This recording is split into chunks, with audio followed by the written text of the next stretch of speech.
পোখরান যখন টার্গেট, পারমাণবিক শহরের দুয়ারে পাক ড্রোন মিসাইল, ভারত পাকিস্তান সীমান্তে রক্তগরম উত্তেজনা।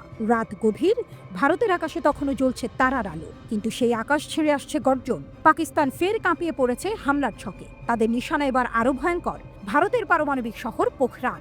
হ্যাঁ, সেই পোখরান যেখানে দাঁড়িয়ে ভারত গোটা বিশ্বকে জানিয়ে দিয়েছিল তারা আর পিছিয়ে নেই, তারা পারমাণবিক শক্তিধর দেশ। বৃহস্পতিবার রাতটা পুরনো সেই কম্পন ফিরিয়ে আনলো। পাকিস্তানের ড্রোন আর ক্ষেপণাস্ত্র ছুটে এলো ভারতের বুকে। আঘাত হানতে চেয়েছিল জয়সলমের, ফলদি, বিকানের আর শ্রীগাঙ্গনের মতো কৌশলগত শহরগুলো, কিন্তু আসল টার্গেট ছিল পোখরান। পাকিস্তান জানে পোখরানে আঘাত মানেই ভারতের আত্মায় আঘাত। সেই আঘাত দিয়েই শুরু হতে পারে সর্বাত্মক যুদ্ধ। ভারতের দাবি, আকাশ প্রতিরক্ষার আধুনিক প্রযুক্তিতে একে একে গুড়িয়ে দেওয়া হলো পাকিস্তানের মারণ চেষ্টা। ধ্বংস হলো একের পর এক ড্রোন, আকাশেই উধাও হলো মিসাইল। পাকিস্তানের এই হামলা পরিকল্পিত। সীমান্ত জুড়ে যুদ্ধকালীন প্রস্তুতি তারা আগেই সেরে রেখেছিল। শুধু পোখরানই নয়, আক্রমণের ছায়া পড়েছিল সেনা সদর দফতর, বিমান ঘাঁটি এবং গুরুত্বপূর্ণ পরিকাঠামোর উপর।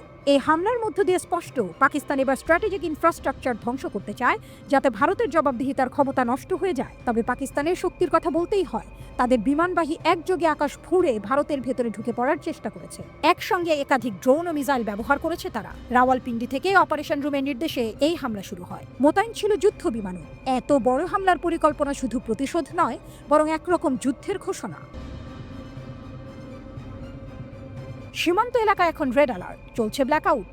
সেনার ঘাঁটিগুলোয় চলছে চূড়ান্ত প্রস্তুতি, টহল দিচ্ছে যুদ্ধ বিমান। পোখরানে পরমাণু বিস্ফোরণ ঘটিয়ে ভারত বিশ্বে নিজের শক্তি দেখিয়েছিল। সেই পোখরানে আজ পাকিস্তানের চোখ। বিশ্লেষকরা বলছেন, পাকিস্তান এই টার্গেট বেছে নিয়েছে কৌশলগত কারণে। তারা চায় ভারতের সাহসের ঘাঁটিকে কাঁপিয়ে দিতে, চায় আতঙ্ক ছড়িয়ে দিতে।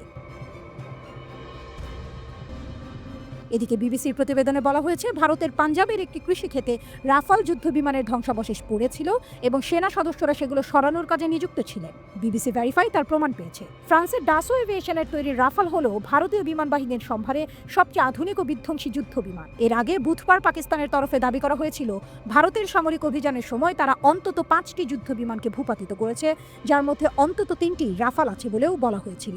বিবিসির তথ্য ও খবর যাচাই করার বিশেষ বিভাগ বিবিসি ভেরিফাই তাদের নিজস্ব অনুসন্ধানে এমন 3টি ভিডিওর সত্যতা নিশ্চিত করেছে, যেগুলোতে ফ্রান্সে তৈরি রাফাল যুদ্ধ বিমানের ধ্বংসাবশেষ দেখা গেছে। এই 3টি ভিডিওর মধ্যে একটি ভিডিওকে জিওলোকেট করা সম্ভব হয়েছে। বিবিসির ভেরিফিকেশন টিম বলছে, ভিডিওটি ধারণ করা হয়েছে ভারতের পাঞ্জাব রাজ্যের ভাতিন্ডার কাছাকাছি একটি জায়গায়। এই ক্লিপে দেখা যায় সেনাবাহিনীর সদস্যরা বিধ্বস্ত হয়ে যাওয়া বিমানের ধ্বংসাবশেষ থেকে বিভিন্ন যন্ত্রাংশ সরিয়ে ফেলছেন। বিমানের অবশিষ্টাংশ এক জায়গা থেকে অন্য জায়গায় সরিয়ে নেওয়া হচ্ছে, সবই ধরা পড়েছে ভিডিওর ফ্রেমে।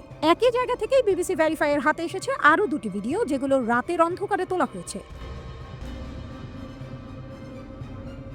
এই ভিডিওগুলোর মধ্যে একটিতে দেখা গেছে একটি কৃষিক্ষেতে রাফাল বিমানের ধ্বংসাবশেষ ছড়িয়ে পড়ে আছে। আরেকটি ভিডিওতে দেখা যায় আকাশে একটি বস্তুতে আগুন ধরে গেছে, সেই আগুন ছড়িয়ে পড়ে, তারপর একটি ক্ষেতের মাঝখানে ভয়ানক আগুন জ্বলে উঠতে দেখা যায়। সোশ্যাল মিডিয়াতে আরও একটি ছবি ছড়িয়ে পড়েছে, যেখানে দেখা যাচ্ছে একটি বিমানের টেইল ফিন মাটিতে পড়ে আছে। সেই টেইল ফিনের গায়ে স্পষ্টভাবে লেখা রয়েছে BS-001 এবং রেফেল। এই ছবিটি সত্যিকারের কিনা তা যাচাই করার জন্য গুগলের রিভার্স ইমেজ সার্চ ব্যবহার করা হয়েছে। সার্চে দেখা গেছে ছবিটির কোনো পুরনো সংস্করণ পাওয়া যায়নি, অর্থাৎ এটি সম্পূর্ণ নতুন ও সাম্প্রতিক বলেই মনে করা হচ্ছে।